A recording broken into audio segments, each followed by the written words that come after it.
Jail thief escape.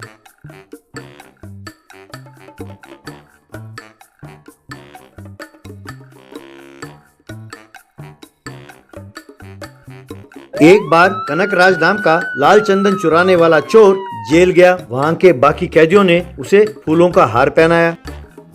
चोरों का चोर लाल चंदन चोर, द ग्रेट कनकराज की जय कहकर चिल्लाया। बाकी कैदी भी कनकराज की जय का नारा लगाने लगे।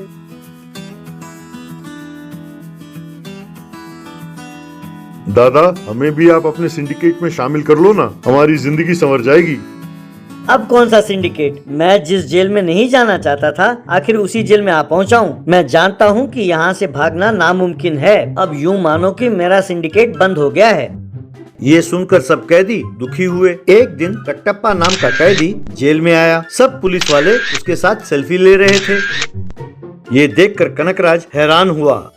कनकराज एक कांस्टेबल से, वो कौन है साहब? आप सब उसके साथ सेल्फी लेकर उसका ऑटोग्राफ ले रहे हैं। वो कोई बॉलीवुड स्टार भी नहीं है।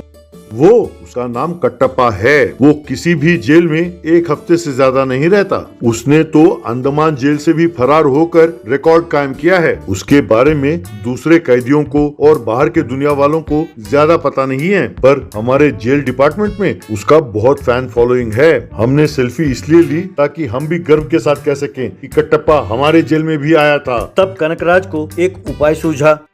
अगले दिन कटप्पा जेल में काम कर रहा था। कनकराज उसके पास गया। भाई, मेरा नाम कनकराज है। मेरे बारे में सुना तो होगा। मैं बहुत मशहूर लाल चंदन का चोर हूँ। तुम कनकराज हो या जनकराज, मुझे क्या लेना देना। ना मैं किसी के बारे में जानता हूँ, ना ही मुझे उनकी परवाह है। मेरा ध्यान हमेशा इसी बात पर रहता है कि मैं जेल से बचकर जाऊँ कैसे और बाहर जाकर और चोरियां कैसे करूँ। तुम मेरा टाइम वेस्ट ना करो और यहाँ से जाओ। ये बात नहीं है भाई, मेरी बात जरा ध्यान से सुनो। जेल आने से पहले मैंने एक जगह पर 200 करोड़ रुपए के कीमत वाले लाल चंदन को छुपाया है। उस ठिकाने को जाने के लिए पुलिस ने मुझे बहुत टॉर्चर किया। उनकी बहुत सारी लाठियां टूटी, पर मैंने अपना मुंह नहीं खोला। इसलिए यदि जेल से भागने में तुमने मेरी मदद की तो मैं तुम्हें वहाँ ले जाऊंगा। उस चंदन को बेचकर दोनों पैसे आधा आधा बांट लेंगे। क्या कहते हो? 50-50 यानी 100 करोड़ रुपए। भाई, डील तो बढ़िया है, लेकिन बाहर जाने के बाद अगर तुमने मुझे धोखा दिया तो?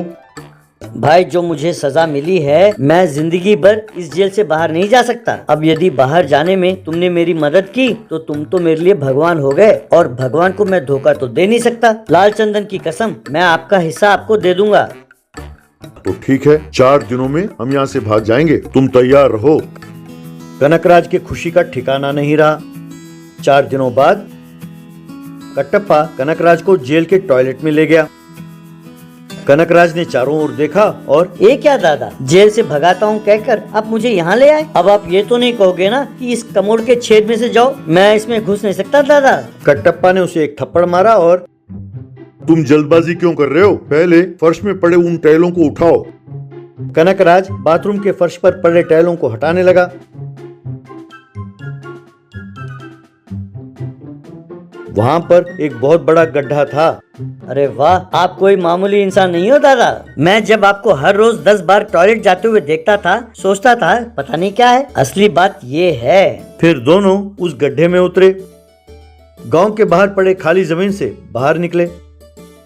जल्दी अब मुझे वहाँ ले चलो जहाँ तुमने लाल चंदन छिपा कर रखा है। मेरे पास ज्यादा समय नहीं है। मुझे बहुत जल्दी रशियन माफिया डॉन जिंकोविच से मिलना है।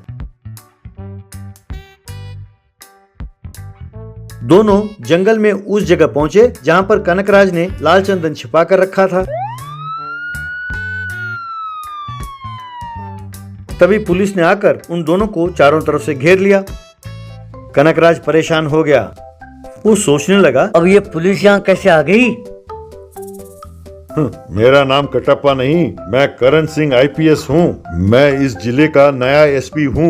मैंने तुम्हारे बारे में सब कुछ जाना, ये जानने के लिए कि तुमने लाल चंदन कहाँ छुपा रखा है। मैं चोर के बेस में जेल पहुँचा। मैंने अपने कमर में ट्रैकर सिस्टम बांध रखा है, इसलिए पुलिस हमारा पीछा करते हुए यहाँ पहुँच गई। इतने कीमती लाल चंदन का ठिकाना तुमने मुझे दिखाया, इसके लिए तुम्हारा बहुत बहुत धन्यवाद। अब तुम जेल जाओ और बाकी की जिंदगी वहीं आराम से काटो। अब जाओ। ये सुनकर कनकराज बेहोश हो गया।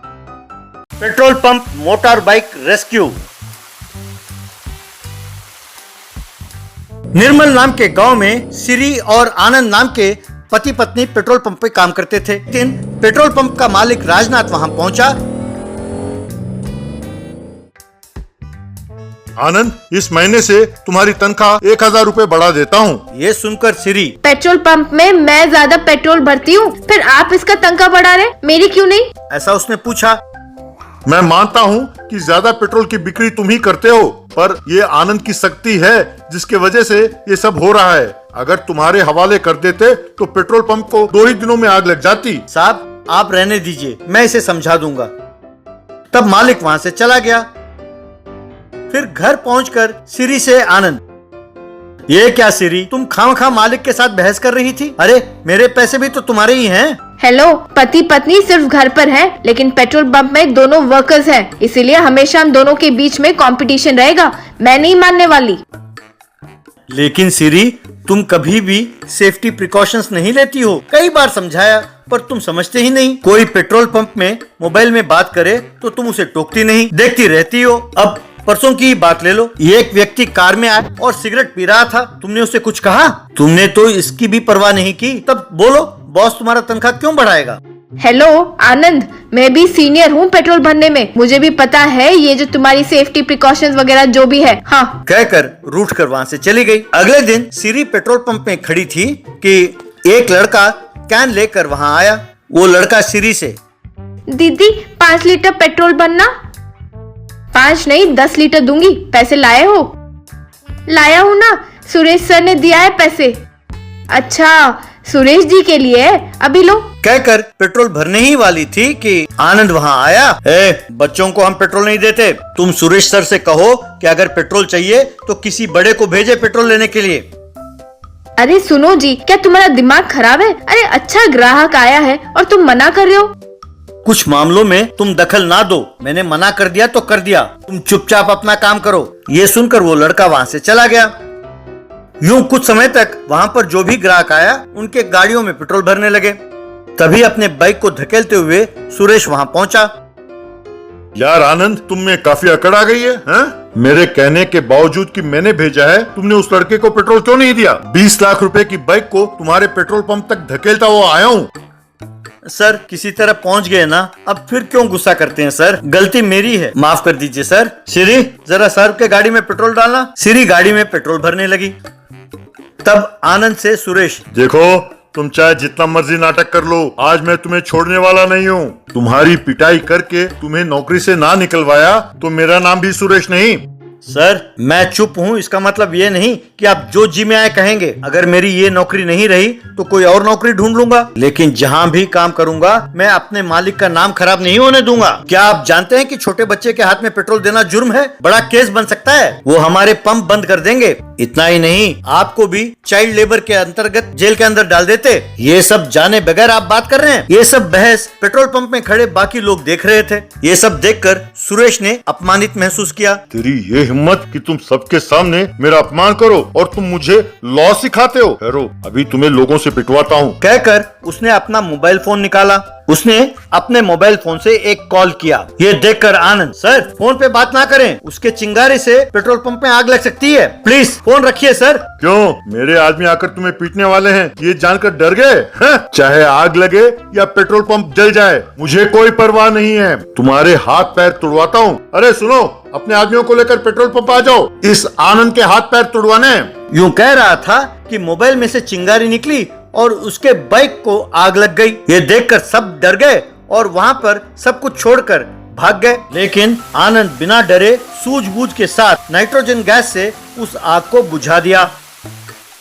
ये देखकर वहाँ खड़े लोगों में से एक सुरेश से, अरे अकल के अंधे, उसने कितनी बार समझाया, तुम्हारे समझ में नहीं आता? अब देखा, अगर थोड़ी देर और होता तो सब जलकर राख हो जाता यहाँ पर। क्यों दादा जबान चलाते हो? जानते हो ना कि मैं कौन हूँ? तब भीड़ में से एक आदमी, देखा ना, सब कुछ होने के बाद भी इसे अकल नहीं आई, मारो कमीने को, ऐसा कहा।